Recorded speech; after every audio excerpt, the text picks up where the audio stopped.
This is Auburn Central in Sydney, Australia.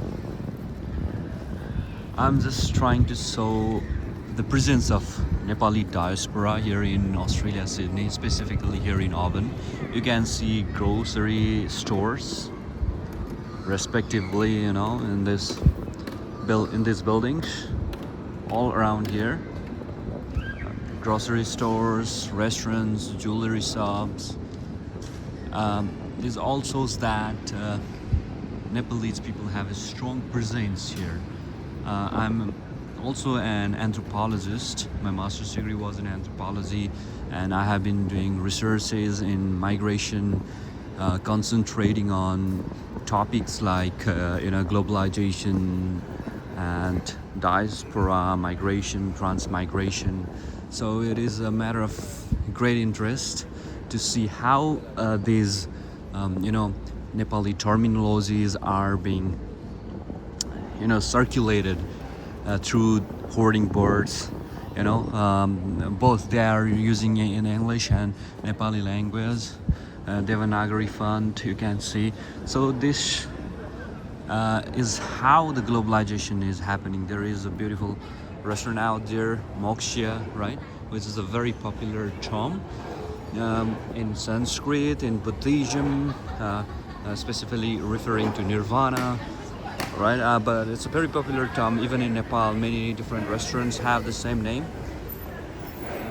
This is the Sambandha Nepalese fusion restaurant and cafe.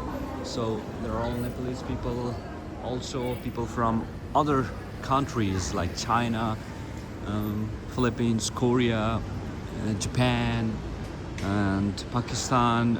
All other South Asian countries also have a strong presence here in this community.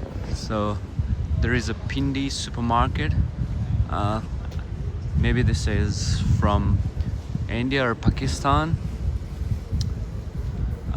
So you can see. So it is very interesting. This is how the cultural transmission is happening, and this is a great interest. So this video is going to help me to make further analysis. When I go back to Canada, I can compare it with Canada, United States, how Nepalese people, diaspora is evolving, it's shaping, it's contributing, in the today's global context. So it has cultural, linguistic, and many more ramifications. So currently here in Sydney, Auburn, there are many other, locations where people have a strong presence, like in Hurstville, which has stronger nowadays. I heard that there are more Nepalese people there in Hurstville than here in Auburn, so they are making a strong presence over there as well. And everywhere while I was traveling, self-exploring, I saw many people talking in Nepali, even in a city area, around the Opera House, while taking a ferry. Everywhere, in every location I was traveling, I at least heard someone speaking in Nepali, and people with Nepali dresses, and you can easily notice. So it is shows like how it had changed over the times. So it is interesting to see it historically.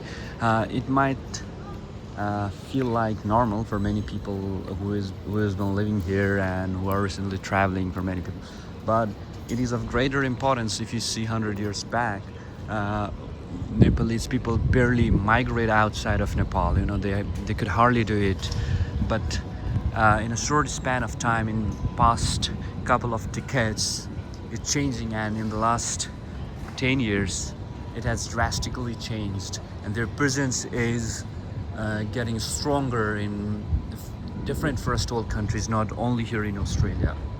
So and it has a lot of to do with culture, transmission of language, and how will it evolve over the time in coming years.